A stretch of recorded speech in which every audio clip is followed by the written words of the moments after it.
Today is day 14 of the 50 days to Pentecost. It is Sabbath number 2 of the 7 Sabbaths that have to be counted to this day. Now you'll find all this in Leviticus chapter 23, beginning in verse 10. "Speak to the children of Israel and say to them, said God to Moses, when you come into the land which I give you, and you reap the harvest thereof, you shall bring a sheaf of the first fruits of your harvest to the priest."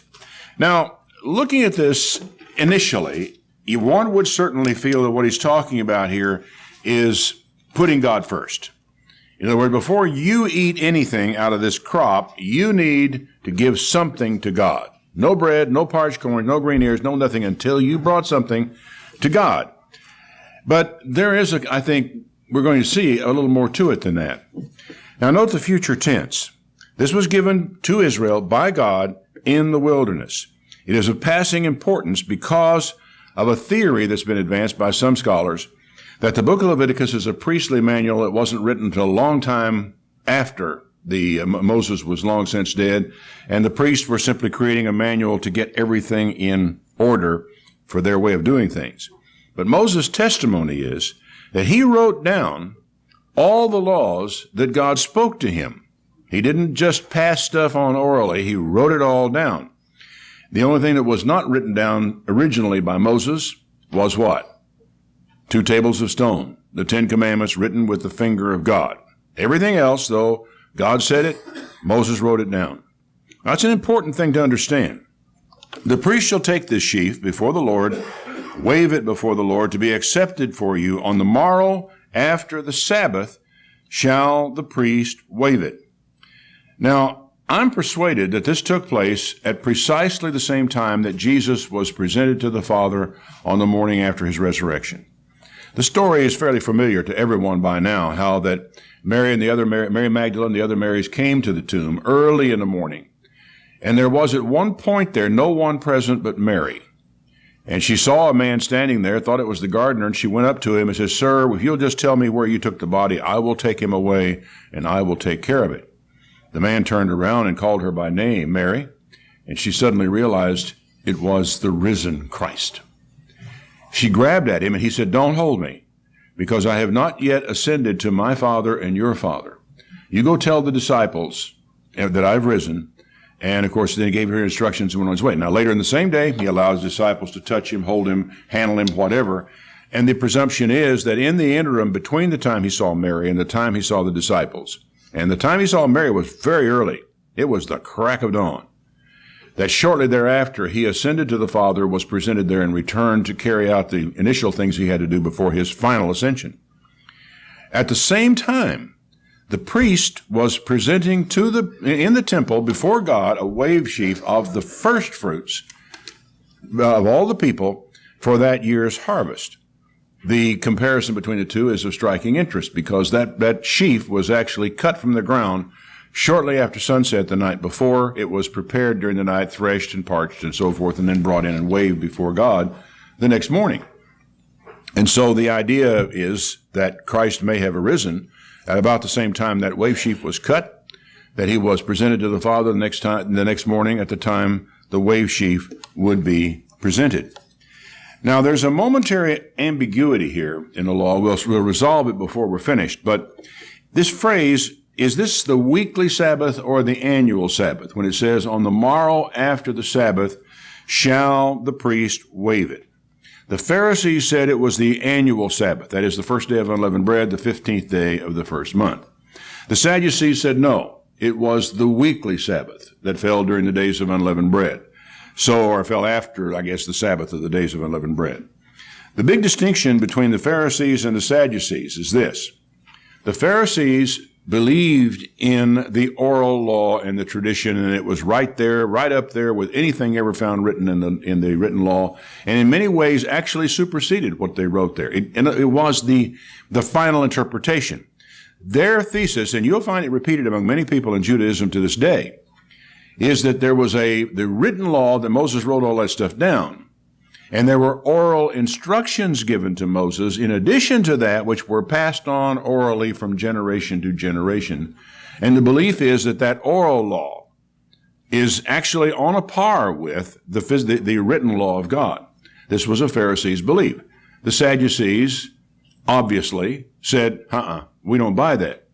Now, when you read the New Testament, you will never find the words oral law anywhere in any of it. What the gospel writers called it and what Jesus himself called it, is the tradition of the elders. The fact of the matter is that there did develop a body of oral law in Judaism, but what it was not something God told Moses that they passed down. That's a Jewish fable. What it was the tradition that got built up through the many decisions that the elders, the priests, the authorities, whoever they were, made down through generations. Because the law of God has enough ambiguity in it that there are going to be many, many places where we're going to have to sit down, talk it over, and decide how we're going to proceed in line with the law. And if you haven't figured that out about the law yet, well, you haven't studied far enough, because it's very evident that it can't cover every nuance of human behavior. So decisions have to be made. The collection of that body of decision down through time is tradition. Jews call it the oral law. You will hear it referred to by Dr. Laura and others as Jewish law says this.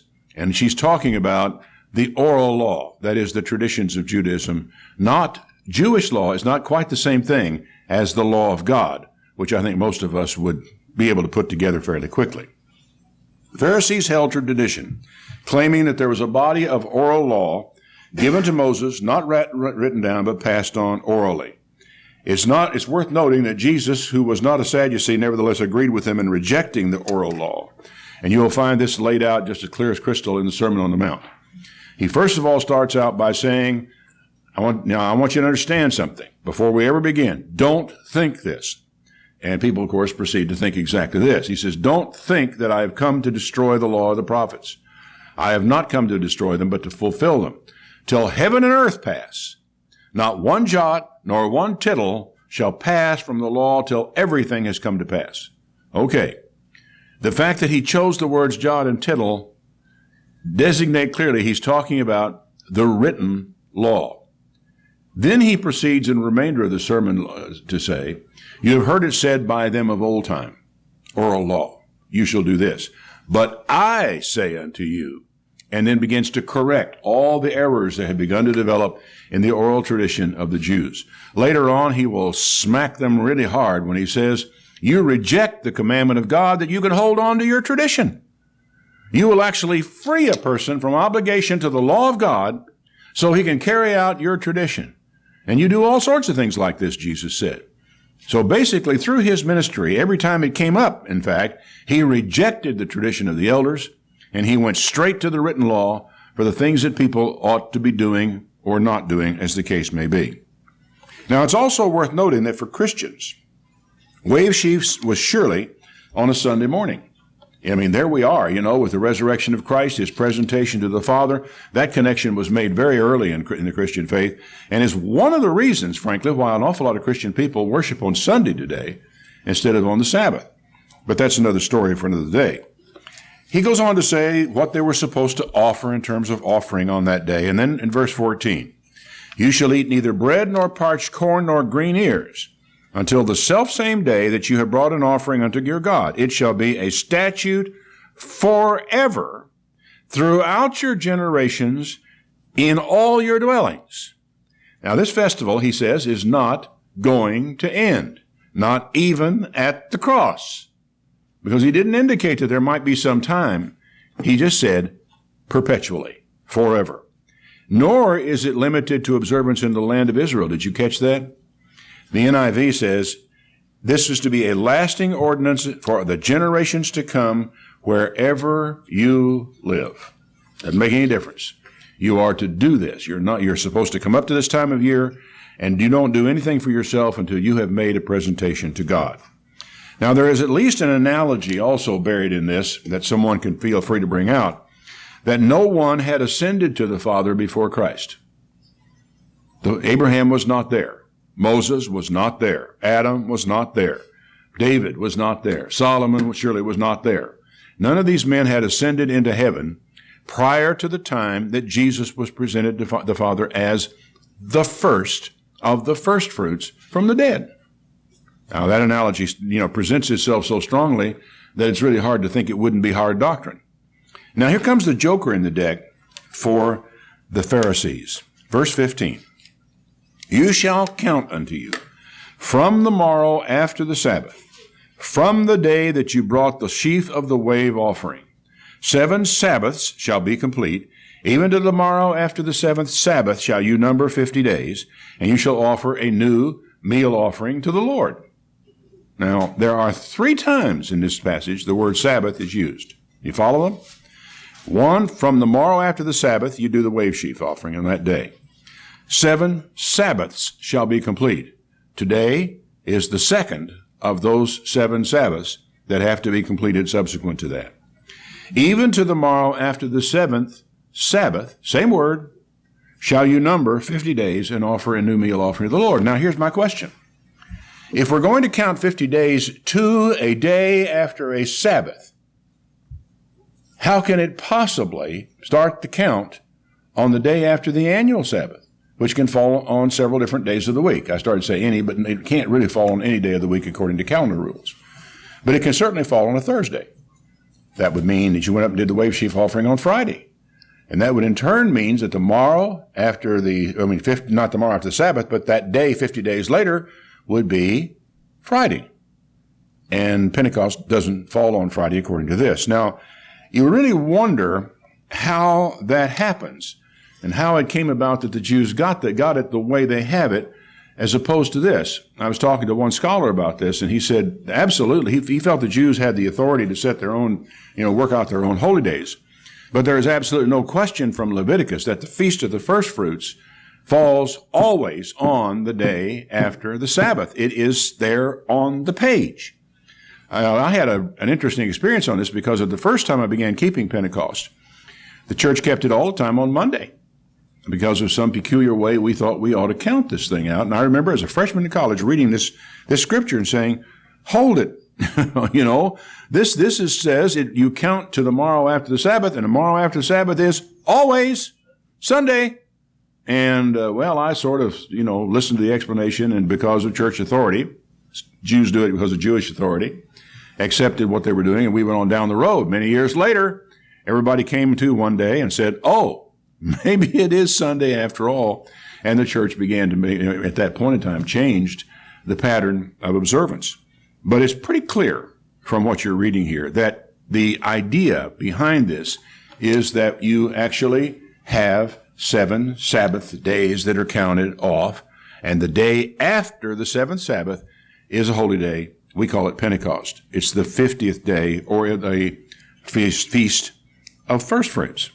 And it's I don't really quite understand how we got there. The Jews, of course, if you go up to a Jewish website and you look into a meaning of the day, it will be almost exclusively about the day is the giving of the 10 Commandments. All their little devotionals, all their special readings and what have you, they all focus on the giving of the 10 Commandments. And apparently, when you read the Scriptures, the 10 Commandments were given on the 6th of Sivan. So that's the day the Jews keep as the Feast of Weeks, is the 6th of Sivan. And they memorialize the giving of the 10 Commandments. I have speculated that maybe because from the time they got this commandment, they were still 40 years in the wilderness, they weren't planting, they weren't harvesting, they were living on manna and whatever, that they just kept a calendar date through those years because there was no way to start the count for the Feast of First Fruits. But it's clear, once they entered the land, and once they established the pattern of their agricultural seasons, they were supposed to do this and count this thing down to the Feast of Pentecost, which would be on the day after Sabbath. Now, the question I kind of want to come to today is, what are these 7 weeks in here all about? Because it isn't unusual. There's no other holy day is established this way. The others are you just give them a calendar date. Bang, bang, bang, bang. And there is no calendar date given for the Feast of Pentecost. Rather, you are told to count down 50 days or 7 Sabbaths, however you do it. Well, it kind of worked out in their agricultural economy is that once you got the harvest started, you work 6 days, rest the 7th. Work 6 days, rest the 7th. And so you harvest your way all the way down through this. Now, is this just a ritual, ancient harvest ritual, or is there some significance to these days between the wave sheaf and Pentecost? Well, the first thing you got to know is that the big three of the holy days are all related in one way or another to the harvest seasons of Palestine. For example, that sheaf of the first fruits that's presented to the priest on the morning after the Sabbath during the days of unleavened bread, although the Bible doesn't say it has to be in the days of unleavened bread, it really is the first Sunday after the grain gets ripe, which is timed. They try to make it happen during the days of unleavened bread. So you have that which is barley. That's where it all starts. That's the first ripe grain in the spring. It continues on down through other grains until just before Pentecost, when the final parts of the wheat harvest are finished and it's all gathered in. So we have got a harvest season going through the different kinds of grain. It continues then after that through the summer with the summer fruits until finally the autumn festival comes, and the harvest that we're talking about here is a harvest of the fruits of the summer. Now, if one is to look for a Christian significance to the holy days, we just about have to start with the theme of the harvest. That is, of what we're reading here about these days between Passover and Pentecost. We're looking for some meaning for us, some application for us, and what we might think about. You almost have to start with the idea of the harvesting of grain, because that's what was going on. That's the ceremony that begins and ends this thing. Okay, Jesus went about, Matthew 9, verse 35. Jesus went about all the cities and villages, teaching in the synagogues, Matthew 9, 35, preaching the gospel of the kingdom, healing every sickness, every disease among the people. And when he saw the multitudes, crowds of people, he was moved with compassion on them, because they fainted and were scattered abroad like sheep having no shepherd. And he said to his disciples, the harvest is plenteous, but the laborers are few. Pray you, therefore, the Lord of the harvest, that he will send laborers into his harvest. Now, no one in the Bible seems to mind mixing metaphors. You see it all the time, and Jesus seems to as well. Here, the people are compared to scattered sheep on the one hand and a harvest of grain on the other. You know, the thing that moved him to compassion was seeing these people out here and realizing they were just like a bunch of scattered sheep. They had no place to look, no one to provide guidance. There was nothing to keep them together or anything of the sort. And it moved him to see them so lost as they were. And so that he looks at this, and then he tells his disciples, the harvest is plenteous. And he's obviously referring to all these people, but the laborers are few. Now, there are three big ideas that are presented here. One is the idea of everywhere and everybody. Did you catch that when we read it? Jesus went through the healing every disease, every sickness among the people. He's not making distinctions between you're a good guy and you're a bad guy, or you're whatever. You know, he basically, if he encountered them in Israel, he healed them and every manner of every sickness for everybody. Okay, that's the first big idea. Second is the point, he was moved with compassion for these people. Now, we live in an age where, it's awfully hard to feel a lot of compassion. It seems as though the society and the world around us is driven to hardness, to whatever it is that's going on, and we can find calluses beginning to grow up around our heart so easily. And Jesus was not like that. He was tenderhearted in this sense. Again, he looked at these people and said, I can't stand seeing this develop this way. They're like sheep without a shepherd. And the third big idea that comes out of it is the shortage of workers. Now, if you sit around and you think this through very long, some ideas ought to begin to come down on us. As I said, in this phase of his ministry, Jesus has healed everyone of everything. He's just really getting it done. The lesson for you and I is don't assume that this or that person is not called. Don't assume that this or that person is not worthy of taking at least a small step to plant a seed in that person's mind, his life, his heart, that may grow into something else. We aren't sent down here to say, well, God's calling some people, but not many of them, and therefore I don't have to worry about these. If God wants them, he'll get them. If he doesn't want them, he won't get them. That may sound extreme to you, but there are people that you and I know who have, at least in the past, believed precisely that, and may even to this day behave the same way, of not feeling compassion for these people that are lost, not caring about these people who are lost, and saying, oh, well, God's just not working with them now. He'll work with them later. So first lesson, everybody, everywhere. It isn't our decision to draw distinctions between those people whom God might call and those whom he might not. The next thing I think we need to think about is to take a good hard look at the hardness of our own hearts, to ask God in prayer that he would give us a tender heart, that he would help to restore to us the love and the joy of salvation and the desire to share it with other people, that he would help us to feel, because it's one of the things I think is characteristic of our generation is that people are looking for feelings. They want to feel. They're disturbed by the fact that they don't feel anything, and oftentimes they go looking for it in all the wrong places. This is something we need to talk to God about, to soften our hearts and to help us to learn to feel compassion. Are we able, to feel compassion for lost people, for people who are hurting, and to find some way to do one small thing ourselves, if we can, for those people? Finally, there's the shortage of workers that's in this thing. Now, there's a funny thing about this. Jesus did not tell his disciples, go to work. They were already working. He said, go to the Father and pray to the Father to send workers into his harvest. Now, this is really an odd thing in a way. He didn't tell them to go recruit workers. He said, talk to the Father about it. Now, I think you will find, and maybe you already have in your lifetime, that when you go to God and you pray, oh, Father, send workers into the harvest, that somehow, some way, God manages to recruit you in the process. He manages to put it on your heart and on your mind. Okay, I'll send some workers into the harvest. Let's start with you. What can you do? What do I want you to do? Where can I apply you? Where can I perhaps put you to work? Now, that prayer to God about sending workers into the harvest actually may make you more sensitive to God's calling in your own life. But there is one really big lesson in this that we have to, I think, contend with. The harvest is bigger than the number of workers in it, and the number of workers will influence the result. Now, I don't know how to help you grapple with that. I thought about it long and hard, because the truth sits there staring on us off the page. You realize that there is a bigger harvest out here in the world around us than the number of workers that we have working on it can possibly manage. The number of workers will, and Jesus makes it clear, will influence the outcome for any number of people's lives.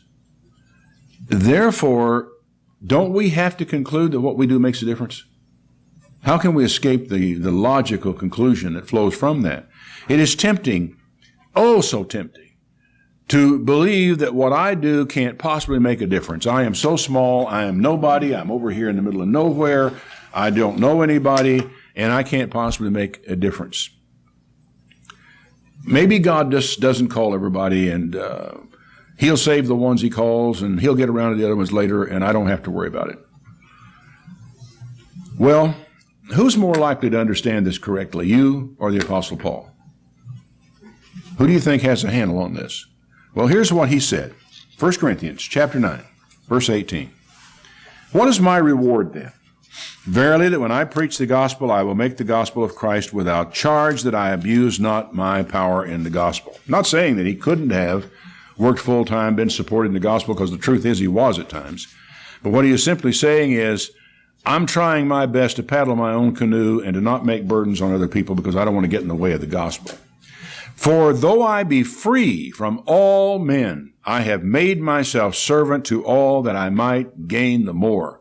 It's a sidelight, and I won't go down that road right now, but that really rings with me. To be free of all men, so that I can voluntarily make myself the servant to everybody. I don't have anybody who can require my presence. I have no one who can demand that I go here or go there. So that when I go here or go there, I have done so because I was willing. To the Jews I became as a Jew, that I might gain the Jews. To them that are under the law as under the law, that I might gain them that are under the law. To them that are without the law, I was without law, not being without law to God, but under the law to Christ, that I might gain them that are without the law. Hey, look at what this guy's telling us here. He's saying, I looked at the situation, And I adapted my behavior. I adjusted what I was doing so that somehow I might influence the people I'm dealing with here. Who was thinking this through? Paul was. He was analyzing the situation. He was improvising. He was adapting. He was adjusting himself. Why was he doing this? Well, he says, to the weak I became as weak, that I might gain the weak. I am made all things to all men, that I might by all means, save some. And I'll tell you something, that little speech of Paul's here flies in the face of all kinds of religious assumptions of Christian people. We know that we don't save anybody, God does. All right, do you think Paul didn't know? What's he saying? He is saying what I do makes a difference. That if I, because of, let's say, my position, because of the way people look to me, if I behave myself in such a way that I cause somebody to fall, I have made a difference and I will be responsible for it, and the person will be hurt. I mean, do we realize, do we understand at all that we can cause someone to be hurt by things that we do? I mean, I think we should hit ourselves upside the head with, give ourselves a little jolt here. Don't we know this? Yes, we do. Well, the same thing is true of in the whole aspect of how we deal with people. Because if we can do something that will cause people to be hurt, we can also do something that will cause people to be helped. We can also point them in the right direction. Just as we can point them in the wrong direction, we can point them in the right direction. We can give them direction. We don't have to stand here and say, I'm sorry, my friend, you can't get there from here. We can tell them the right way to go. Many of us would be afraid to make that statement that Paul made, I might by all means save some. He meant I might be the instrument in God's hands saving some, and it happens because I thought it through, I planned, I made deliberate decisions as to how to conduct myself in life and in ministry so that I could change the outcome. It implies that Paul believed the sacrifices he made a difference in the lives of people all the way to salvation. Now, there's one other heavy responsibility to bear, and it requires a really big dose of compassion as your motivator. Matthew 13, verse 24. He put forth another parable to them, saying, the kingdom of heaven is like a man that sowed good seed in his field. While men slept, his enemy came and sowed tares among the wheat and went off on his way. But when the blade was sprung up and brought forth fruit, oh my, here come the weeds, the tares right along with them. So the servants of the householder came and said to him, Sir, didn't you sow good seed in your field? Where do we get these tares? He said, an enemy has done this. Okay, well, do you want us to go out there and gather them up, to pull them out? No, lest while you're gathering up the tares, you root up some of the wheat with them. Now, if you've ever hired anybody to weed your flower beds, you will know what's at stake here. Because you go all this trouble of putting these things in here, and this guy, a gardener, comes along and starts pulling weeds out, and what he's pulling out are the plants you put in last week. It happens. People don't understand. So he says, no, leave them alone. Once they are at harvest, we'll know what's what, and we'll take care of them.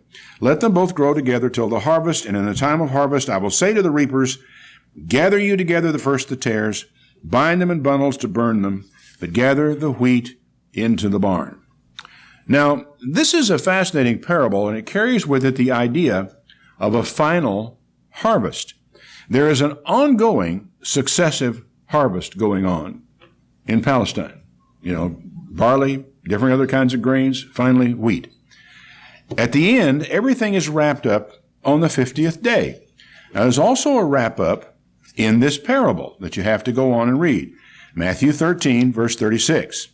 Jesus sent the crowd away and went into the house, and his disciples came to him and said, would you declare to us the parable of the tares of the field? Now, I look at it, of course, maybe because I've read the whole thing, I already understood it, but I would have thought it would have been relatively clear to them what he was driving at. But they said, we want an explanation. He answered and said to them, he that sows the good seed is the Son of Man. The field is the world, not some part of it. It's the whole thing. The good seed are the children of the kingdom. The tares are the children of the wicked one. The enemy that sowed them is the devil. The harvest is the end of the age, and the reapers are the angels. Clear enough. So there is out there ahead of us somewhere a final closing out of the harvest. As therefore the tares are gathered and burned in the fire, so shall it be in the end of this age. The Son of Man shall send forth his angels. They shall gather out of his kingdom all things that offend and them which do iniquity, and cast them into a furnace of fire. There shall be wailing and gnashing of teeth. Then shall the righteous shine forth as the sun in the kingdom of their Father. Whoever has ears to hear, let him hear. Now, there's one lesson that I think should be clear to all of us here. It is not up to us to decide who is in and who is out. Can we get that straight? We don't have the insight. We don't have the knowledge. It's beyond our pay grade to be deciding who's going to be in, who's who, and who's what's what when we come down to the end of this parable. We have no right to exclude anyone, except Paul gave a good example of somebody who is engaging in egregiously bad conduct. We have no right to decide where the gospel may not go or need not go. That's not up to us. The operative words are everyone and everywhere. Some time ago, I gave a sermon. I talked about an occasion where I was camped alongside the Buffalo River, sitting there in my chair, having a cup of coffee for breakfast and looking up and looking at a bank of a bluff across the river. And at what looked like a sheer bluff, there was a crack in the bluff. And out of that crack, there was bravely growing a tree. Small, stunted, but a tree. And I thought to myself, when I looked at that, who in the world in his right mind would ever deliberately plant a tree in a place like that? Answer, nobody. But how in the world can you know where a seed will actually grow and where it will not? And of course, in the process of time, that little tree will grow. It will be a part of an overall process that sooner or later will crack that bluff more deeply, may lead to the falling off into the river below of a large piece of rock, all of which is a part of the process of finally turning all the rock in that thing into pebbles and finally into sand somewhere along the course of the Gulf of Mexico. It takes a little while to do that. We all understand. But the point is, if you go back earlier, the parable of the sower and the seed, you have this guy who goes out throwing seed, and it says some fell by the wayside, some fell in hard places, some fell on stony places, some fell among weeds and thorns, some fell on good ground. Now, which one of you would go out there and plant your farm that way? You just wouldn't, would you? You would arrange to try to get every seed you put out there onto good ground so it would grow. But Jesus is talking about the gospel. And he is basically telling us in that parable, in these parables here, you don't know where a seed is going to take root. It's not your job to decide. It's your job to sow the seed. You may be able to see the end result. Probably you will not. I have often joked that with my radio program out there, I'm probably making a lot of Baptists better Baptists and Methodists better Methodists. I'm planting seeds. I'm planting ideas in people's minds. And some of these ideas will get down inside their mind and they'll sit there and they'll tick like a time bomb until someday that idea joins with something else that will touch their lives. And the combination of them will turn that person in a way beneficial to them because of where God wants to take them. And I will never know. And neither will you folks that might be sponsoring the program ever know. We don't have to know. It's up to us to get busy and do whatever it is that is our part of the job that God has laid before us. I think it's pretty clear what he's driving at in these ways. After these things, Luke 10, verse 1, the Lord appointed another 70 and sent them forth 2 by 2 before his face into every city and every place where he would come. And he said to them, truly the harvest is great, but the laborers are few. Pray the Lord of the harvest that he would send forth laborers into his harvest. That is an interesting thing. It's always fascinated me how he says to do that. He doesn't say, go to work. He says, pray to God that he will send workers into his harvest. You may not know who they are. I just really sometimes wonder, do we take that admonition seriously? Where he tells us, pray that God will send workers into his harvest. Well, one of those workers will be you. Of course, we have no idea of knowing what particular thing God will send you to do or where your occasion to do it will come. You know, sometimes some of us are put in the world by God kind of like sleepers. And I don't mean people who go to sleep in sermons. I mean people who are put in place for a time and a place. We're learning about this as we study more about, or reading the papers more about the Islamists and their terror cells and how they put people in place as sleepers. And that at some time in the future, once they are established, they can activate these sleepers to do certain things. The Soviet Union had them all over this country. People who had been planted and lived here for years, and who, when they got certain coded instructions, would carry out certain acts.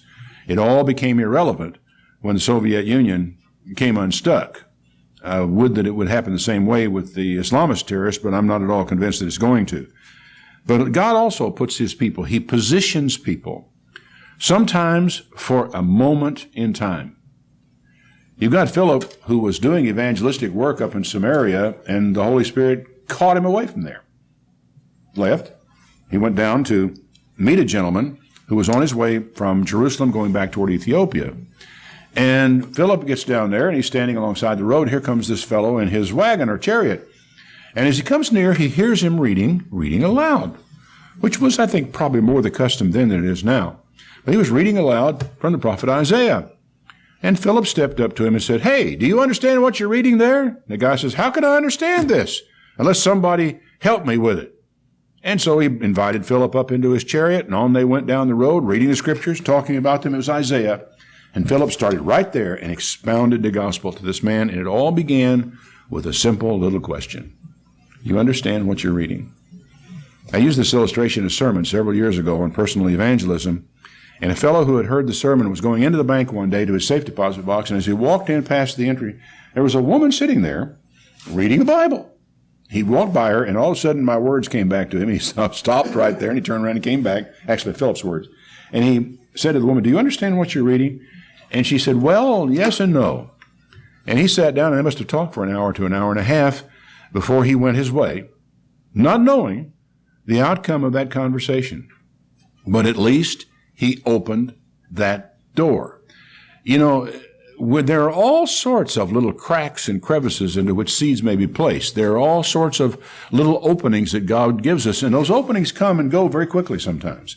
And we have to be alert to them, be willing to step through those little doors that are open for us, be willing to talk to people, be willing to interact with people, so that God, having brought us to this place at this time to talk to this person, we will do it and not walk right on by them. Is this hard to understand? Hard to comprehend that God might very well do that sort of thing? Well, you know, like I said, here we sit, going through these days of harvest. Paul said in 1 Corinthians chapter 3, verse 5, "Who's Paul? Who's Apollos? But servants by whom you believed, as the Lord gave to every man. I have planted, Apollos watered, God gave the increase. Neither is he that plants anything, neither he that waters anything, but God who gives the increase. Now he that plants and he that waters, they're one. Every man shall receive his own reward according to his labor." And I think as we sit here today, many of us have no clue what that labor may be. We just have to be alert to it. We have to be responsive to it. We have to find a way of fulfilling whatever it is, of being in the right place, of being responsive to God, of having our eyes open. If there is no labor applied, there's no reward. If we just apply ourselves to our own job, our own labor, our own concerns, our own gardens, our own, 9 to 5, there is no reward from God from that. Paul says in 1 Corinthians 9, verse 24, "Don't you know that they that run in a race all run, but one receives the prize? So run that you may obtain. Every man that strives for the mastery is temperate in all things. Now they do it to obtain a corruptible crown. We, an incorruptible crown. So I therefore so run, not as uncertainly. I fight, not as one that beats the air, but I keep under my body and bring it into subjection, that by any means after I preach to others, I myself should be a castaway. They who run in a race, all run. Run. There is a prize out there. So here we are in the days of harvest with a crop in the field and work to be done. Where's the compassion? Where's the desire? Where is the first love? You remember what that was like when we first came into the truth and we really began to understand the Bible for the first time and we wanted to tell everybody and his dog about it? I'm one of the few people who actually did tell his dog about it. But that's where we are.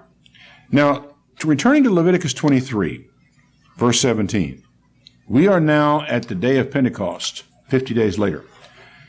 You shall bring out of your habitation 2 wave loaves of 2/10 deals. They are to be of fine flour, baked with leaven. I think this is the only place in the Bible where this is done. Baked with leaven, they are the first fruits to the Lord. Now, do you get the picture that's beginning to develop here? I'm not going to chase down every scripture for you today. I've done that in a new book that's coming out this summer. I believe the title of the book will be The Thread, God's Appointments with History. And it's going to be basically the holy days. I developed that pretty thoroughly in this particular case. But haven't we already had the first fruits in Christ at this time in Christ, in himself? Well, what is this then 50 days later where you have 2 leavened loaves being offered and called first fruits? God does nothing without meaning, though we often are uncertain as to what the meaning might be. Some have drawn an analogy to the fact that there are 2 loaves, both leavened, something unusual in the law. And they can make the comparison to human beings who, like Jesus, unlike Jesus, are leavened. You know, we are sinners. We can't claim to be the unleavened bread of life as Christ might be. Also, they note that there are 2, not 1. And normally you think, well, here's a loaf of bread. No, there are 2. Someone speculated once that, well, it might be Jew and Gentile. But it's really clear in the Bible that we also are a kind of first fruits to God and to the Lamb. That therefore you have Christ the first fruits, then you have the 50 days of harvest, and at the end of that time, a presentation of the remainder of the first fruits to God, which would be, hopefully, us. Now, I think an analogy can be drawn here because we're far short of being able to claim truth. But sometimes truth can reside in a parable or an allegory or an analogy, and sometimes there is more than one truth even intended. Well, he goes on to say, you shall offer with the bread, and gives them their offerings. And then verse 21, you shall proclaim on the selfsame day that it may be a holy convocation unto you. You shall do no servile work in that day. It shall be a statute forever in all your dwellings, through all your generations, no matter where you live, throughout all your generations. When you reap a harvest of your land, you shall not make a clean riddance of the corners of your field when you reap. Neither shall you gather any gleaning of your harvest. You shall leave them to the poor and to the stranger. I am the Lord your God. That's an interesting passage to find it right here. Now, I don't know why. For some time I knew this passage and I understood all the principles involved in it, but it was a while before I paid attention to the fact that it is given to us right in the middle of this, which is appropriate because this is the grain harvest we're leaving in the corners of the field. But I thought about this. It almost comes like an afterthought. I don't think it is. We don't have to feel that we, each of us personally, have to reach every lost soul, or to feel guilty about the fact that there's somebody that we didn't reach. So that when you reap a field, you don't get every little grain out of the field. You get most of it, and you're even deliberately allowed to leave a certain amount of it, and it's left there for others to get it, for others to go and to do. Now, I don't know whether you consider yourself a reaper or a gleaner, but the point of the matter is that there is something for everyone to do. The gleaners, if they don't get out in the field, they're going to go hungry. Nobody's going to harvest this, and nobody's going to carry it down to them. It is being left in the field for it. Now, the important thing I think for us to gain from this, we need to tap whatever compassion we are able to find inside of ourselves to water it and to nourish it, and to consider everyone a candidate for hearing the word. We have no way of knowing. Paul, who was in Corinth, had been kind of badly treated on a number of different occasions. He's sitting in Corinth thinking, what's this going to be here? And God appears to him in a dream in the night and says, you stay here for a while. No one is going to set on you to harm you. I want you to stay here and work, for I have much people in this city. Paul had no idea who they were. He had to throw the seed out. Some of it would fall in good ground. Some of it would fall on hard ground. Some would fall among thorns. That wasn't his problem. But he had to get out there and do the job. We need to tap that compassion, to pray regularly for God to send workers into his harvest. He will do what needs to be done, but why should we be praying about this if the prayer doesn't make any difference in the outcome? And you know, I got to thinking about this as I was preparing the sermon today. We have Black History Month. We have Breast Cancer Awareness, Week Month, something or other. They have special times in the year when they do this. You know, if there's one time in the year when we might have an evangelism month, or shall we say 50 days of evangelism, to borrow a phrase from Rick Warren's, 40 Days of Purpose, when would it be? Wouldn't it be in this period of time of the year? Now, why would you do that? Why wouldn't you do that all year long? Well, how have we been doing evangelism, personal evangelism, doing it all year long? Has there been any going on? One wonders if maybe what we need to learn to do, and this is strictly our option to do it if we wish, is to begin with to have a season of the year when we say, okay, these are the days when we're going to apply ourselves to learning about evangelism, praying for evangelists to do the work, praying that God will open doors before us personally, and being trained in the things to say, the opportunities that are there, how to respond to them, how to work with people, how to show compassion to people, because these things don't come naturally to us. Maybe they come more naturally to one than to another, but they should be available to all of us. Maybe we need to have annually, not merely the holy days that we observe, but a period of time in which we prepare ourselves to more effectively evangelize our community and the people we come into contact with. Not just to build our little church up here. Because the truth is, when you do your work of evangelism properly, you may never know the outcome. You do it in faith, and you leave the rest to God.